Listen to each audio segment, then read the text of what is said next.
What's going on, New York? Obviously, this is a remote, different episode than I think we're used to. It's been a long time since we had one of these, as Argentina's pinging a ball off the post in Copa America. Um, Obviously, Adam's taken a little bit of a hiatus out in the sticks, so yeah, we're gonna have to record from home, I guess, for the time being. Few weeks, few episodes, Yeah. and not a bad intro from the guy that doesn't typically do intros. I'm Don't actually pleasantly surprised. Pleasantly. don't do intros. I'm horrible at outros, and every episode that I'm the producer of looks like garbage. So yeah, so Well, we're absent from the studio, but not absent of games and general content to talk about. I think. Obviously, we have both the LA Galaxy and the Nashville games to catch up on. Both just kind of games I think we would rather not talk about if it was up to us. But unfortunately, here we are, and in a way, feels like we're halfway back to the beginning of the season, April, March, whatever it was, when things really sucked. Um, and I know we've talked since the break, but I, I didn't expect coming off the break, which we historically talk about being a terrible time for NYCFC, to still kind of be in that rut. And I think I texted you. It was either after the LA or the Nashville game that I just wish we weren't so roller coastery. Like it's all like we have to win 8 games straight, and then the 4 games where we're dropping points, they have to be straight L's. They can't be draws. We can't at least get something to be happy about, or a performance from somebody where there was promise there, but it just didn't go our way. It's like it's a lot of up and downs to deal with as a fan. yeah, I mean, I was gonna make the point of, at least a goal. I'd take a goal out either of these games. Um, bad form's one thing, not playing well is another. Not being able to score is it's unacceptable. It's not what we've seen from the team. Obviously, we came off of a run where we had, hat tricks and you know great performances with multiple goals, and we go 2 games in a row not scoring a single goal. I don't know really who to put that on. I don't know that there's a single person that you can, single out and put it on him, because there was a lot of shuffling. I guess Nick was doing the tinkering again. Um, Overall, just kind of dead couple of games. Yeah, and I felt like despite there being midweeks and stuff, that LA Galaxy lineup specifically felt like, aside from Baki being up top, and I think we'll probably have a conversation about the nine. And I think Cushing, after one of the games, said he still is waiting for somebody to take the shirt, which at this point feels a bit crazy considering the 3 options that we have. I think a lot of people have been vocal for a little while that Alonso should be that guy. 6 goals and the amount of minutes that he's had, and especially all of that kind of happening recently. But aside from Baki up top in that LA game, that was as close to a full strength lineup I think that we could get. We started Malachi, we started Hanez on that other side. We did have the Baki up top, which I would prefer Alonso, but aside from that, Santi, Pereira, Sands is in there, and he's been a bit shaky too. Obviously, in that LA game, we say in strongest lineup, but he goes and does what he did against Colorado when we were there for City Field, and kind of just assists the goal for the other team essentially. And we have Tiago trying to be a hero and blow through a guy and do what he had to do, but the ball just falls for LA. So I don't know if maybe LA was a bit overlooked as a team. I know Ricky Pooch or Puig, however you pronounce it. I've heard announcers say it a million different ways. The same way you get Santi with our team. The Santi kills They me. were it's foul. But they were stronger than I think, or we made them look stronger than they actually are. And I have a feeling maybe the second is more realistic. Like we're not playing well right now. Yeah, and it's hard to pinpoint, exactly what it is. I don't know that it's a break. I just think that, we faced a couple of tough opponents in a row.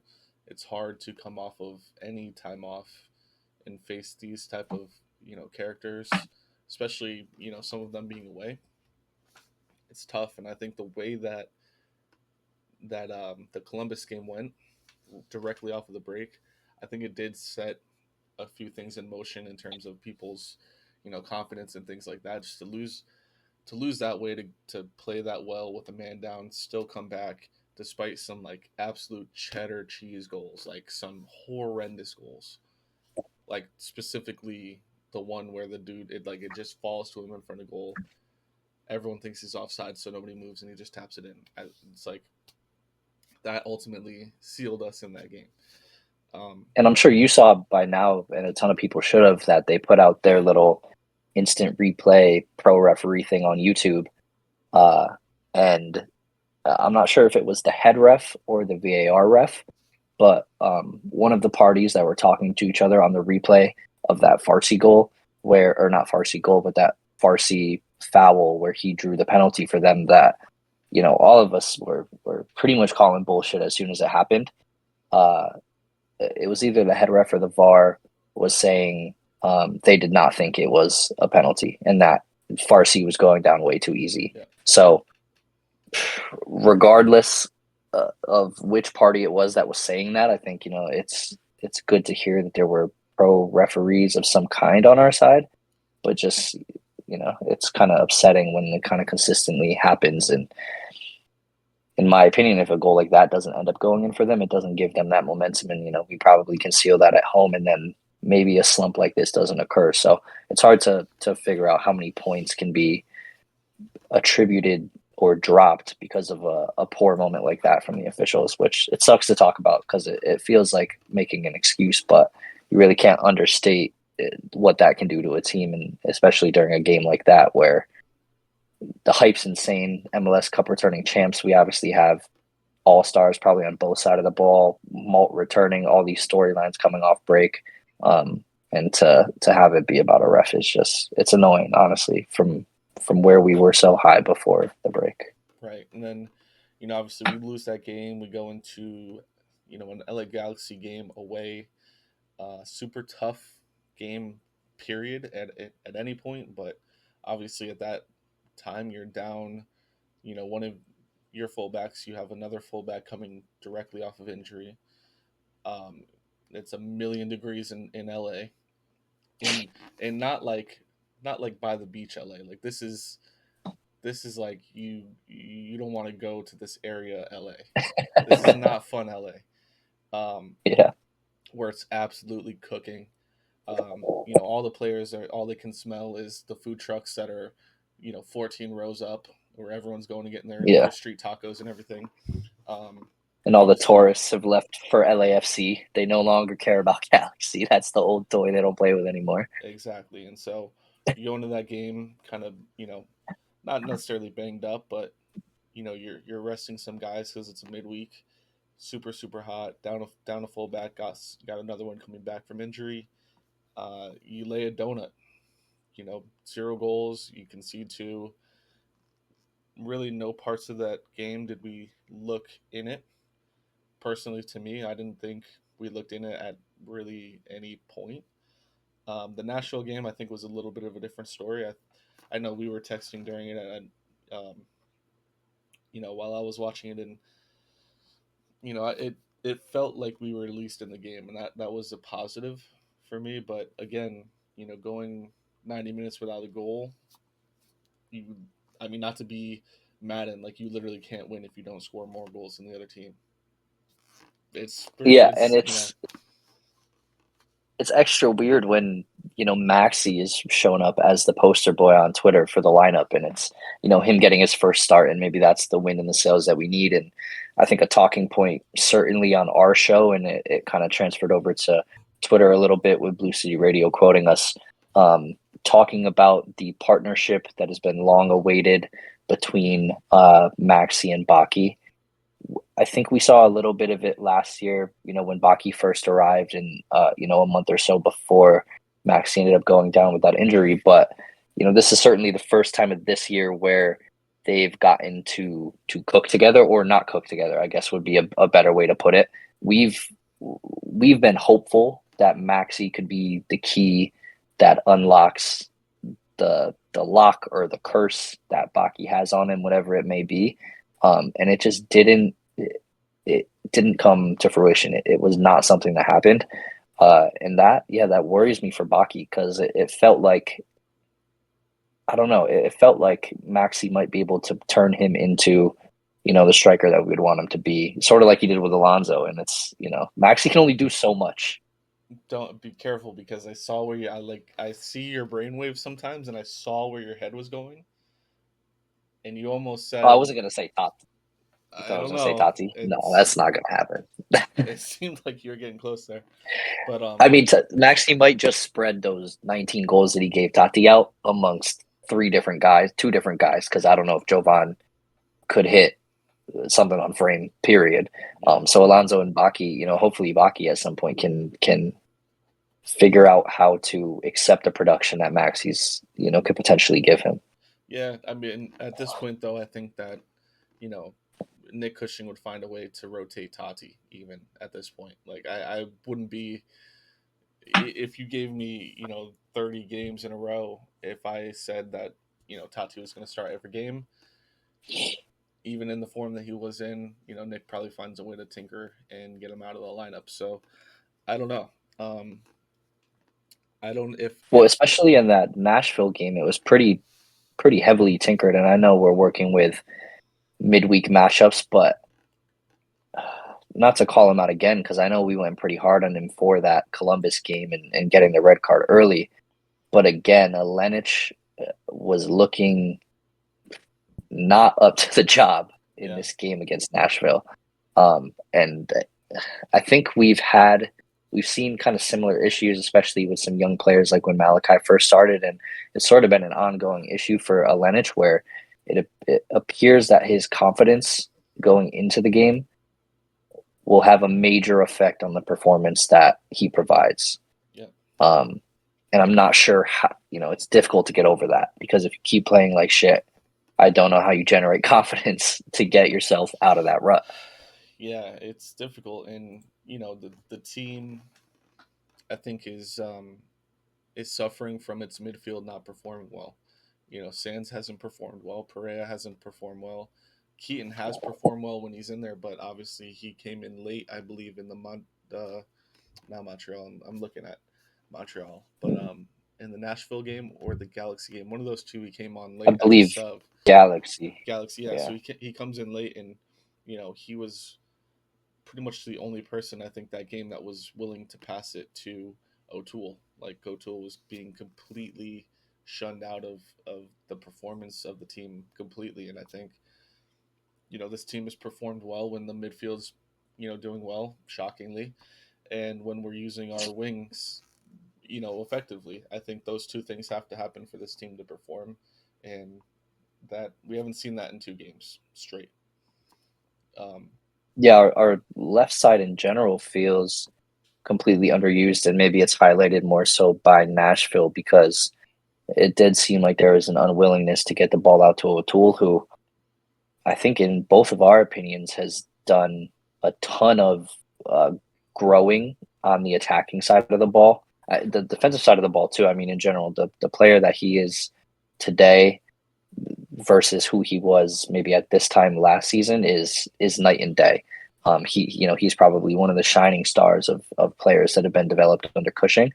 But moving forward, he has shown nothing that should be having other players worried about, giving him the ball for whatever reason.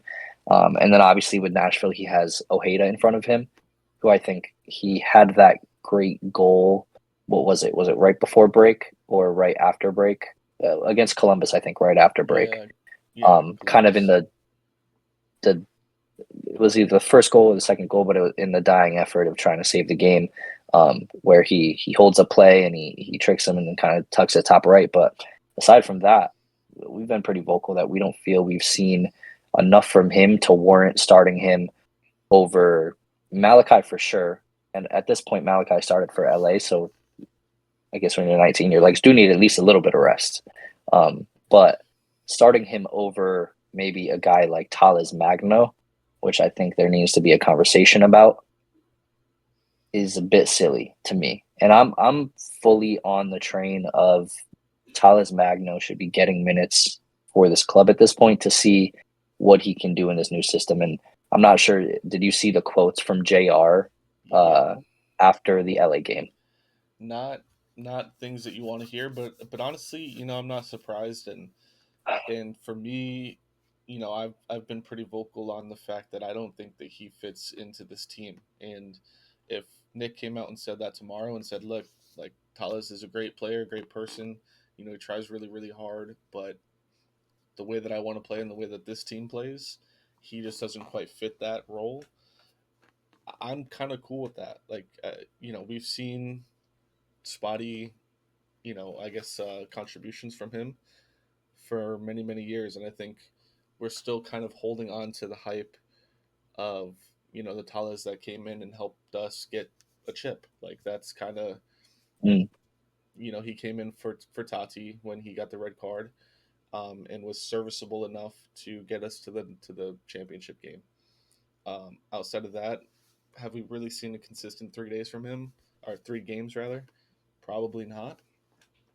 I just don't think that he probably just doesn't fit the whole team. Just kind of plain and simple. yeah, I mean, if I could, I think speak to that as well. It does feel like looking at the left wings that we have available and that Cushing chooses to pick. We're not really looking for a flashy guy anymore that is going to make it tough for you based on the skill moves that he has. And instead, we've kind of gone full pace. Like Malachi might be the fastest guy on this team. I'd be prepared to argue He's that. probably one of the fastest Uh, guys in the league. Like there yeah, was a and good then example of that was in the Galaxy game. There was a ball that I thought was under hit or over hit maybe, but just like not a good ball in general through down the left side, and I'm like, there's no way Malachi can even sniff that ball, and he absolutely gassed the guy in front of him to get that ball, and at least I think he won a corner out of it. He may be one of the fastest guys in the league. yeah, and then Ojeda is the same kind of archetype, like these small, younger guys that are just gonna burn you down the wing.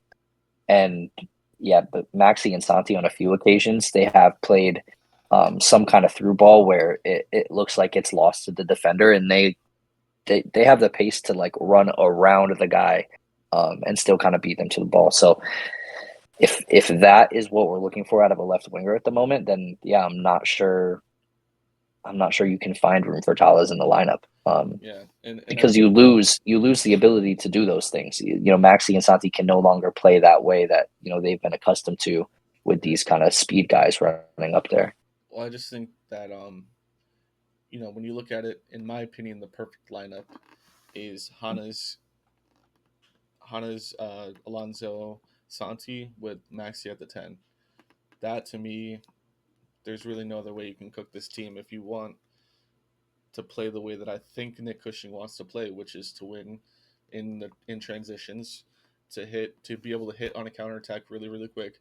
Not necessarily playing just to counter, but when we do counter, he wants to attack as fast as possible and get in situations where there's an overload of our attackers with an underwhelming amount of defenders. I think that's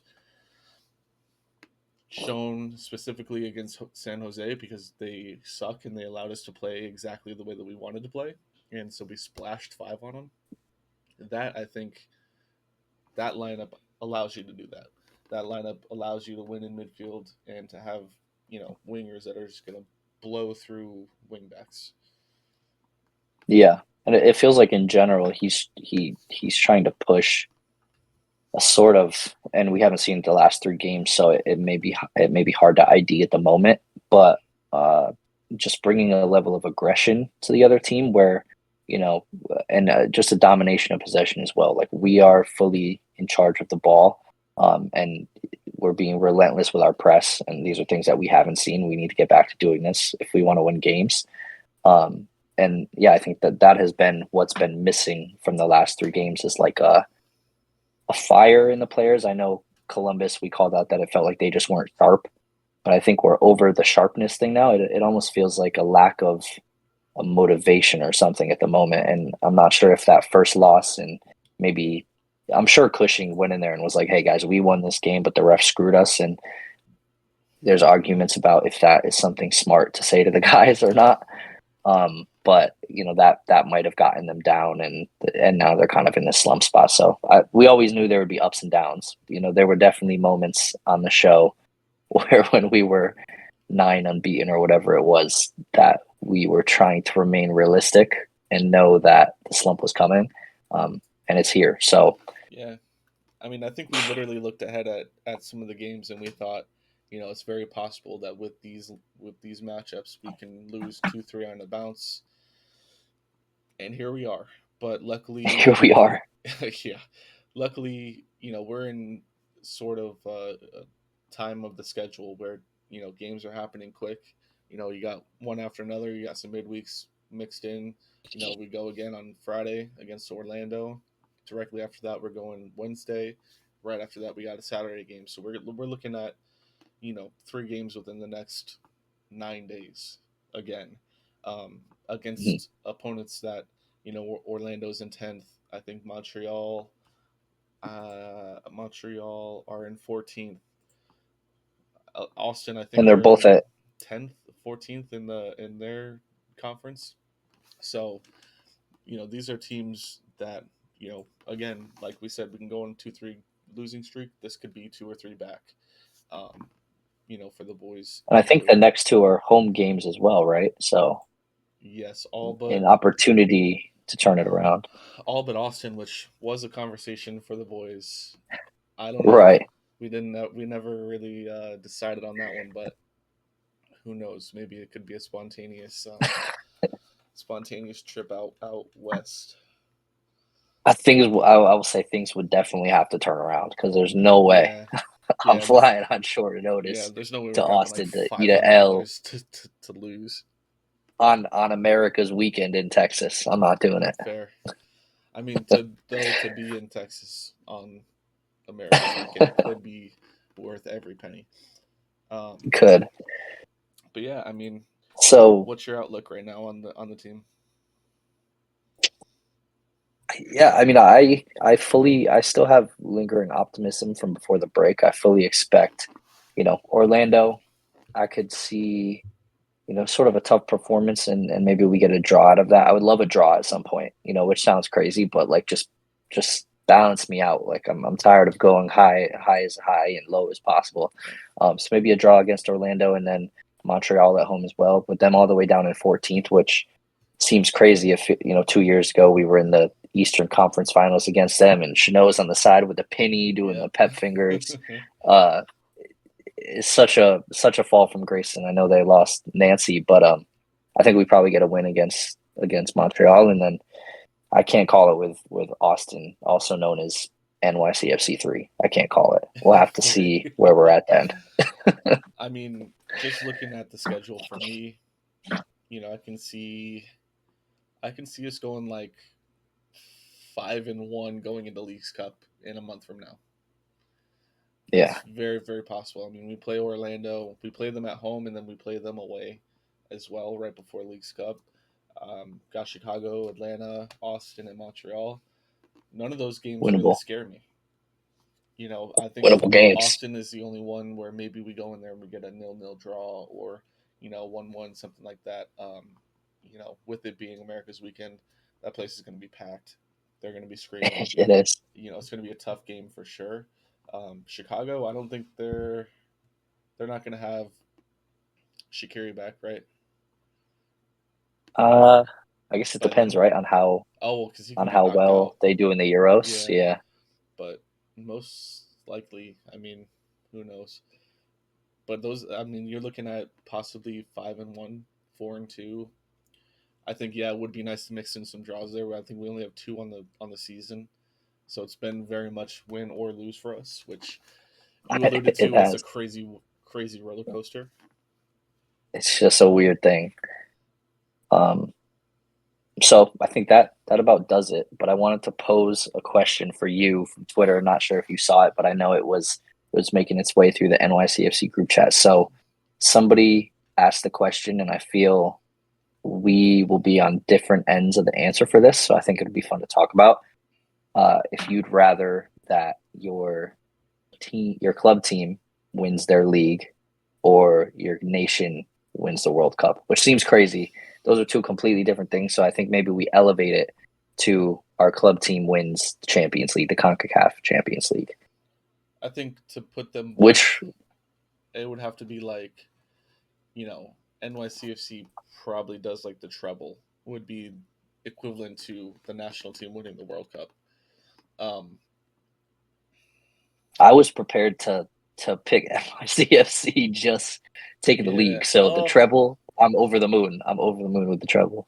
I think with the World Cup though, I think that kind of shuts up a lot of agenda uh, worldwide, and so I don't know. I might go with the national team winning, just because it's kind of like it does kill a lot of agenda that happens across the world. Um, but then again, you kind of, if you want U.S. soccer to kind of change, you almost have to suffer a little bit right now. So I don't know, but my heart tells me like NYCFC wins a treble would feel way better because like the World Cup feels good for probably like a week, and then you're on to like qualifying for something else. It's hard to say. Getting another star. I mean, A second star. Dude, I would take NYCFC being in consideration for a championship right now. Fucking winning it. I would just take Well, it.